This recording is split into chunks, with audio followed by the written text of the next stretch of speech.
Hello everyone, आज हम बात करेंगे वॉल्यूम ऑफ पल्स की। एक पल्स कितनी स्ट्रांगली हिट कर पा रही है हमारे फिंगर में, इसे हम कहेंगे वॉल्यूम ऑफ पल्स। तो ये क्यों होता है? आइदर हमारा सिस्टोलिक ब्लड प्रेशर हमारा ज़्यादा हो या डायस्टोलिक ब्लड प्रेशर हमारा ज़्यादा हो। तो जितना ज़्यादा सिस्टोलिक ब्लड प्रेशर होगा उतना ज़्यादा ही कार्डियक आउटपुट होगा हमारा, उतना ही पल्स हमारी ज़्यादा हमारी फील होगी।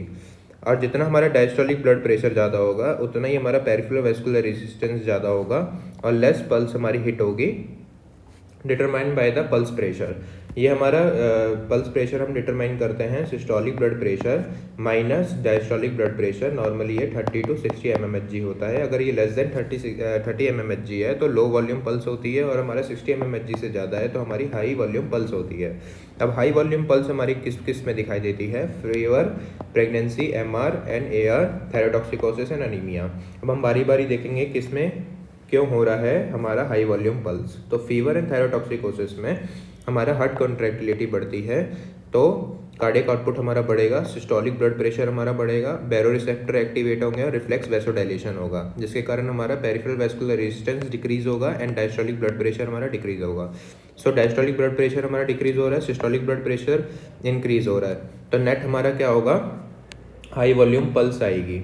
अब हम बात करेंगे प्रेगनेंसी, MR एंड AR में ऐसा क्यों होता है। तो जितना ज़्यादा हमारा ब्लड होगा लेफ्ट वेंट्रिकल में, फ्रैंक स्टार्लिंग लॉ के तहत हमारा कार्डियक आउटपुट उतना ज़्यादा होगा और सिस्टोलिक ब्लड प्रेशर हमारा इंक्रीज करेगा, डायस्टोलिक ब्लड प्रेशर हमारा डिक्रीज करेगा और हमारा पल्स प्रेशर ज़्यादा होगी।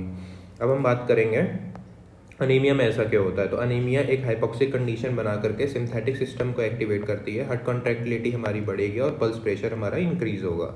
अब हम बात करेंगे लो वॉल्यूम पल्स की। तो ये लेस देन 30 mmHg होता है। ये क्यों हो सकता है? इधर हमारा सिस्टोलिक ब्लड प्रेशर डिक्रीज करे या फिर हमारा डायस्टोलिक ब्लड प्रेशर इंक्रीज करे। तो ये hypovolaemic shock and cardiogenic shock में दिखाई देता है। Why it is seen in a hypovolaemic shock? Because of blood volume decrease करेगा, हमारा कार्डियक आउटपुट भी डिक्रीज करेगा, सिस्टोलिक ब्लड प्रेशर भी डिक्रीज करेगा, हमारे बैरोरिसेप्टर एक्टिवेट होंगे जिसके कारण रिफ्लेक्स वैसोडाइलेशन होगा, डायस्टोलिक ब्लड प्रेशर हमारा इंक्रीज करेगा एंड पल्स प्रेशर हमारी डिक्रीज कर जाएगी। अब हम बात करेंगे रेडियो रेडियल डिले में। तो नॉर्मली कोई भी डिले नहीं होता है हमारा, रेडियो रेडियल डिले नहीं होता है हमारा नॉर्मली। अगर ये होता है तो इसके कॉजेज़ क्या क्या हैं? तो इंट्राल्यूमिनल कॉज हो सकते हैं, थ्रोम्बस, एम्बोलाई, एथेरोस्क्लेरोसिस हो, या म्यूरल में टैकोसाइकोआर्थराइटिस हो, एरोटिक डायसेक्शन हो, एक्स्ट्रा वेस्कुलर कंपार्टमेंट में सर्वाइकल रिब इसको कंप्रेस कर रही हो, या फिर कंपार्टमेंट सिंड्रोम हो। रेडियो फेमोरल डिले हमें कब दिखाई देता है?